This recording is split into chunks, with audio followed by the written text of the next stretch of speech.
जब 13-14 साल का जो बच्चा, उसको एक ऐसी एज होती है कि उसको, आप कहते हैं घर में लाड़ प्यार से हम बड़ा करते हैं, और उस लाड़ प्यार के टाइम में उसको लगता है कि घर में पैसा नहीं है और पढ़ाई के लिए पैसा कहाँ से आएगा। तो मैं अभी भी वही कहूंगा कि नेचर ने एक समझ दी कि आप ट्यूशन करो और वहां से जो पैसा मिले वो फीस में लगाओ। और फर्स्ट टाइम जब ये थॉट आया दिमाग में, और उस समय स्कूल की फीस थी, गवर्नमेंट स्कूल था, मुझे याद है पटेल नगर दिल्ली में, जिसका वेस्ट पटेल नगर, इसकी फीस होगी शायद कोई 66 रुपए का, 66 रुपीज। और मैं ट्यूशन से उस समय अर्न कर पा रहा था कोई 200 रुपए के आसपास। तो मुझे उस समय समझ में आया कि खर्चे से ज्यादा इनकम जनरेट करके क्या किया जा सकता है। और 14 साल के बच्चे को एक एंटरप्रेन्योरशिप अगर आ जाए तो वो पूरा गेम चेंजर होता है। और उससे वहां से यात्रा शुरू हुई। और मुझे लगता है कि एक चीज और, मुझे अभी I am at the age of 59, so I am thinking कि जो विजन बिल्डिंग होती है वो एक बहुत बड़ी एक्सरसाइज होती है बच्चे के लिए। बच्चा कहाँ से विजन लेता है? अपने एनवायरनमेंट से लेता है, अपने पेरेंट्स से, फ्रेंड सर्कल से, स्कूल कॉलेज आसपास से एनवायरनमेंट से लेता है। तो मेरे जितने एनवायरनमेंट में लोग थे उस समय बच्चे, तो मुझे घर से तो कुछ विजन मिलने वाला नहीं था। मुझे संस्कार मिले थे घर से कि आपको एथिकल करना है, आपको हार्ड वर्क करना है, आपको सच बोलना है। वो संस्कार कोर में पेरेंट्स से मिले। बट आप बोलो कि मुझे ये एनवायरनमेंट मिले कि मुझे जीवन में क्या करना है, वो नहीं कहीं मिल पा रहा था। तो मैंने हिंदी मीडियम से 9th और 10th क्लास की। जब मैं 10th क्लास में मेरे कोई 68%, 70% जब आए, तो उस समय फर्स्ट डिवीजन की परसेंटेज होती थी 65%। तो मैं बहुत खुश था कि मैं तो फर्स्ट डिवीजन में पास हो गया। लेकिन एट द सेम टाइम मुझे समझ में आया कि जो पीसीएम होता है, फिजिक्स केमिस्ट्री मैथ, उसके लिए तो इंग्लिश मीडियम चाहिए आपको। और 11th क्लास में जब उस समय सब्जेक्ट चूज करते थे, तब तक मैं बड़ा हो गया था। मुझे समझ में आया कि मुझे तो इंजीनियर बनना है। और इंजीनियर बनने के लिए मेरा ड्रीम बिल्ड हो चुका था कि मुझे डीसी जाना है, दिल्ली कॉलेज ऑफ इंजीनियरिंग में। और जब दिल्ली कॉलेज ऑफ इंजीनियरिंग में जाना है और उसके लिए इंग्लिश चाहिए, और हिंदी मीडियम के बच्चे को जो गांव से आया है उसके लिए इंग्लिश तो ऐसे लगे जैसे कि कोई इंग्लिश वाले के लिए फ्रेंच बोलना हो, चाइनीज बोलना हो। आप सब में कोई चाइनीज जानता है क्या? अच्छा, मैं गया हूं बाय द वे चाइना में, और वहां कोई इंग्लिश भी नहीं जानते थे पहले। तो जब मैं पिछली बार गया 10 साल पहले, अभी तो लोग इंग्लिश समझते हैं। तो बहुत टफ मेरे लिए इंग्लिश को समझना, पढ़ना, ये वो, क्योंकि हमने तो इंग्लिश गांव में तो कोई पढ़ाता ही नहीं था उस समय। फाइनली उसको बोलते थे ए कोर्स, और हिंदी मीडियम को बोलते थे बी कोर्स। तो ए कोर्स किया, और फर्स्ट ईयर 11th वाला बहुत टफ निकला मेरा, लेकिन हिम्मत मिली पता नहीं कहां से। और 12th में मुझे आए 68 और 72%, ऐसा कुछ मुझे फिगर याद है, वो नंबर आए। और जो डीसी की जो मेरिट लिस्ट थी उस समय, वो 87% थी, और डीसी में मुझे एडमिशन नहीं मिला। तो पहला ड्रीम वहां मिस हुआ। और उससे एक समझ में आया कि कभी भी आपका जीवन में ड्रीम मिस आउट होता है तो आपको क्या क्रैक करता है, वो जो आपका सीड होता है, जो आपके जो ब्रेन में जो आप क्या होता है। और लेट हो गया मैं, क्योंकि एडमिशन मुझे नहीं मिला। तो मैंने क्या किया कि मैंने देखा ओपन यूनिवर्सिटी होती है, और जो इंदिरा गांधी यूनिवर्सिटी जो बोलते हैं, इग्नू, तो वहां जाकर के मैंने, तब ऑनलाइन जैसा नहीं होता था, जाके फॉर्म भरा और सब कुछ किया। और मैंने सोचा कि मैं क्या करूं, तो सोचा कि बीकॉम ऑनर्स करता हूं। तो बीकॉम ऑनर्स किया, फर्स्ट ईयर के नोट्स आए, और मैं बीच में एक स्टोरी छोड़ गया कि मैं 9th क्लास से जब से था तब से दुकान खोली हमने।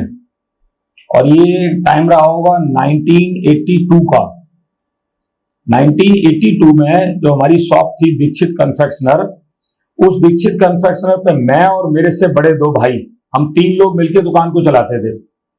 और बड़े भाई क्योंकि वो रात को भी ड्यूटी करते थे, तो जब सुबह जब दुकान पर वो आते थे तो मैं स्कूल जाता था। मेरी ड्यूटी होती थी सुबह 4 बजे जाकर के दुकान खोलना, दुकान को क्लीन करना और उसमें दूध लेना, ब्रेड लेना, बाकी सब आइटम लेना, और ड्रेस लेके आता था मैं स्कूल वाली सुबह ही घर से 4 बजे, और वहां से मैं तैयार होकर के स्कूल चला जाता था। तो उस समय डंडे से पिटाई होती थी। मेरी 365 दिन पिटाई हुई होगी, तो छुट्टी के हटा दूं दिन तो एक दिन नहीं जिस दिन पिटाई नहीं हुई हो, क्योंकि रोज लेट जाता, डेली लेट जाता, भाई रोज लेट आते। भाई को तो कुछ बोल नहीं सकते हो, बड़े भाई को, और बड़े भाई आपको ये नहीं बोलेगा, आपको सॉरी बोलेगा, मैं सॉरी आज लेट हो गया, तो आपको रोज मार खानी है। तो वो जब आपका 9th से मैं स्टोरी जो दुकान वाली बताया, वो भी काम चालू था, और जब मैंने वो कॉरेस्पॉन्डेंस से लिया उस समय काम और बढ़ चुका था। दुकान को हमने सेल करके चलती दुकान को बेचा, और हमको एक अपॉर्चुनिटी मिली जो एक यूपी की, आपने नाम सुना होगा, एक डेयरी में कोऑपरेटिव है पराग। उस समय पराग ग्रोइंग थी, पराग ने हमको बटर की एजेंसी दी। जब अमूल बटर, आई होप शायद कोई 10% भी सेल नहीं होगी, 5%, और इधर आता भी नहीं होगा, शायद गुजरात में बिकता होगा। उस समय हम लोगों ने पराग के बटर को पूरी दिल्ली एनसीआर में स्प्रेड किया, फैलाया, डिस्ट्रीब्यूशन किया। उन्होंने हमारी मेहनत से खुश होकर के, तो गांव के लोग हैं, बहुत हार्ड वर्किंग है, हम सिर पे पेटी रख करके मक्खन जाके सप्लाई कर देते थे दुकान पर, साइकिल पे जाके कर देते थे सप्लाई। ऐसे लोग, मेहनती लोग, उनको मिले नहीं होंगे, तो उन्होंने बड़े खुश हुए, बोला दूध लॉन्च करो आप हमारा पराग का दिल्ली में। तो हमने दूध लॉन्च किया, और दूध में भी बड़ी मेहनत थी उस समय, क्योंकि उस समय जो 90s से पहले का जो टाइम था इंडिया का और दिल्ली का, वो था डिमांड एंड सप्लाई का। जिसके पास प्रोडक्ट है वो राजा है। आज टाइम क्या है, जिसके पास कंज्यूमर है वो राजा है, प्रोडक्ट तो पीछे पीछे लेके घूम रहा है। तो उस समय जो हमने काम किया और डिस्ट्रीब्यूशन बिल्ड किया, और वही टाइम था वो मेरा करस्पॉन्डेंस से वो बीकॉम ऑनर्स करने वाला। और जब मैं नोट्स पढ़ूं, मैं यहां से दूध लेने जा रहा हूं दिल्ली से मेरठ, वहां से रात को दूध लेके आ रहा हूं, गाड़ी के साथ जा रहा हूं, फिर रात को आकर के डिस्पैच करवा रहा हूं, डिस्पैच करवा के फिर एक रूट में जा रहा हूं, वो डिस्ट्रीब्यूशन कर रहा हूं, अगले दिन वापस आ रहा हूं। और सब भाई काम कर रहे थे, हम मेरे से 2 बड़े भी बहुत काम करते थे, सब लोगों ने, हम लोगों ने अच्छी मेहनत करके काम बनाया। अब वो नोट्स में पढ़ता था, मेरे सिर के ऊपर से निकल जाता, टाइम ही नहीं था। बीकॉम जैसा आप समझते हो कि कहाँ वो किसान का, गांव का बच्चा, फिर उसने वो तैयारी की कॉलेज की, अपना इंजीनियरिंग पढ़ा, और फिर वो बीकॉम। फाइनली ऐसा लगा कि वो एक ईयर मेरा पूरा फर्स्ट ईयर निकला और मैं पास हो गया। अब अगर मैं पास हो गया तो मुझे लगा कि बहुत बड़ी जंग जीत ली, क्योंकि मेरे दिमाग में जिद थी कि मुझे ग्रेजुएशन जरूर कंप्लीट करना है। अब मुझे लगा कि अब मेरे पास 2 ईयर बचे, सेकेंड ईयर और फाइनल ईयर। तब तक रामलाल आनंद कॉलेज में इवनिंग कॉलेज चालू हो गया था, वो मेरे को बड़ा सूट किया। फाइनली मैंने उस कॉलेज में एडमिशन लिया, और वो कॉलेज लगता था शाम को 4:30-5 बजे, इवनिंग कॉलेज। और वहां मैंने क्या सब्जेक्ट लिया, बीए पास कोर्स, हिस्ट्री पॉलिटिकल साइंस, क्योंकि बीकॉम मेरे ऊपर से निकलता था। वो जब पढ़ाई की मैंने, अब मैं अगर आज कैलकुलेट करूं तो मुझे नेचर ने क्या सिखाया, एक किसान के घर पर जन्म दिया, वहां से टफनेस और हार्डनेस सिखाई, पैसे की आपको टाइटनेस दिखाई, पेरेंट्स के संस्कार दिए, आपको मैकेनिकल इंजीनियरिंग की पूरी पढ़ाई 11th और 12th में पढ़ाई, आपको इंजीनियरिंग समझ में आती है, आज ड्राइंग समझ में आती है। बीकॉम पढ़ाया, मुझे बैलेंस शीट समझ में आती है, मुझे अकाउंट समझ में आता है। हिस्ट्री पॉलिटिकल साइंस पढ़ा तो आपको कम्युनिकेशन समझ में आता है, आपको सोसाइटी समझ में आती है, आपको नेशन समझ में आता है। और किसान के घर में पैदा हुए तो आपको किसान समझ में आता है। दिल्ली भारत की राजधानी में आप पढ़े तो आपको कंट्री की राजधानी और पूरा सब सिस्टम समझ में आता है।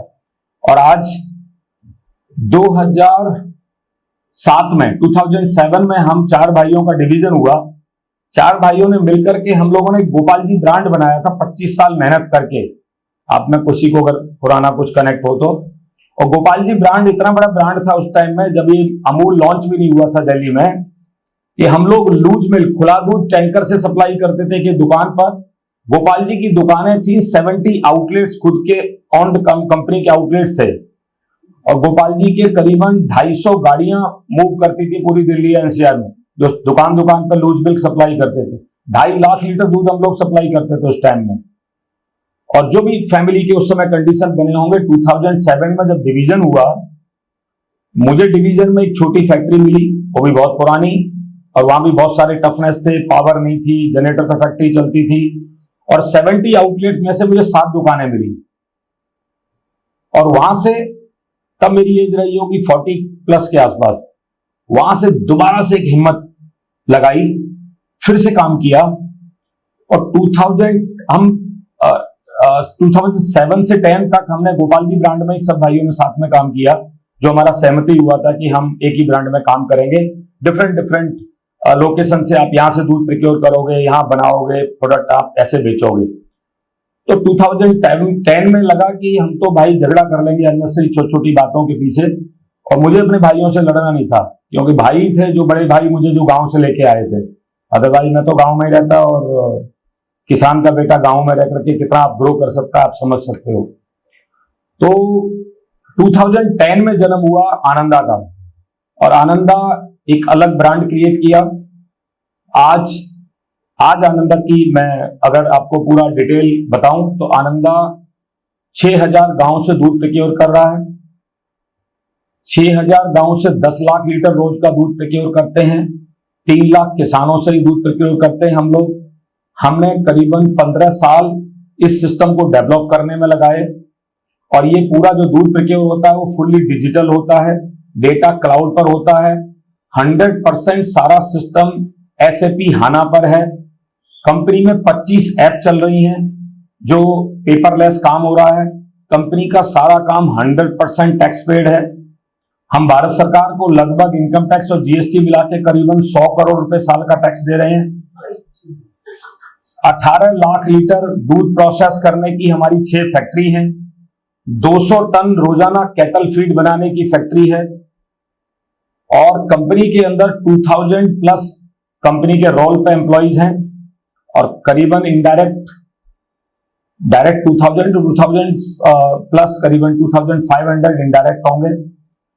करीबन 3000 प्लस डिस्ट्रीब्यूटर हैं कंपनी के। नॉर्थ इंडिया में 1 लाख 1.5 लाख रिटेलर को लगभग हम रोजाना फ्रेश प्रोडक्ट सप्लाई करते हैं। 20 कंट्रीज में हम एक्सपोर्ट कर रहे हैं, और कंपनी की टर्नओवर है 2500 करोड़।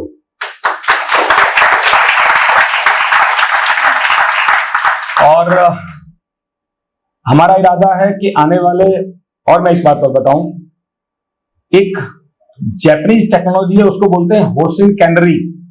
होशिन कैनरी आप गूगल करना, उस पर कौन करेगा, क्या करेगा, कब तक करेगा, कैसे करेगा, ये सब डिफाइंड हो जाता है।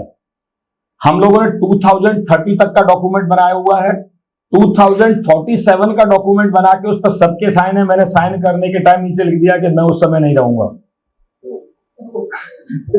पता नहीं क्या होगा, लेकिन मैंने बोला मैं काम नहीं कर रहा हूँ उस समय।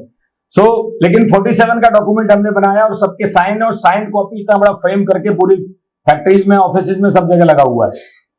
और हम लोग होशिन कैनरी 12th होशिन कैनरी कर चुके हैं। 12 साल से होशिन कैनरी कर रहे हैं। होशिन कैनरी इंडिया में कितनी कंपनी कर रही है तो आप उसको अंदाजा लगेगा। L&T करता है, लार्सन टर्बो करता है, मारुति करता है, हुंडा, ये टोयोटा करता है, इस प्रकार की कंपनीज करती हैं। और एक टेक्नोलॉजी है जापानीज, इसको बोलते हैं kaizen, continuous improvement without investment. हमारे 75 to 80% लोग काइजन करते हैं, और सब डिटेल्ड है, सब कुछ डिजिटल होता है। और एक ड्रीम प्रोजेक्ट नया चालू किया है, वो इंटरेस्टिंग है, वो आपके साथ साझा करता हूं। मुझे जेनेटिक का जी नहीं आता है, वेटनरी का बी नहीं आता है। मुझे नेचर ने इतना फोर्स किया है, जिस फोर्स को मैं आपको शब्दों में डिफाइन नहीं कर सकता हूं। उठते जागते सोते मुझे हर समय इतनी हैम्परिंग करता है नेचर। आप गॉड कहो, आप नेचर कहो, कि तुझे इस पर काम करना है। वो काम क्या है वो आपको मैं समझाता हूं। हमारे देश में जितने फार्मर हैं, उन सबके पास जितनी गाय और भैंस है, वो जो जेनेटिक है, वो जेनेटिक के इंप्रूवमेंट पर, जेनेटिक के अपग्रेडेशन पर गवर्नमेंट जितना काम कर रही है वो सफिशिएंट नहीं है, काम अभी बहुत करना है। एक आपको ग्राफ बताता हूं कि हमारी कंट्री की जो कैटल है, गाय, वो दूध देती है, एक लैक्टेशन का मतलब 305 से 310 दिन के अंदर 1600 से लीटर से लेकर 2000 लीटर।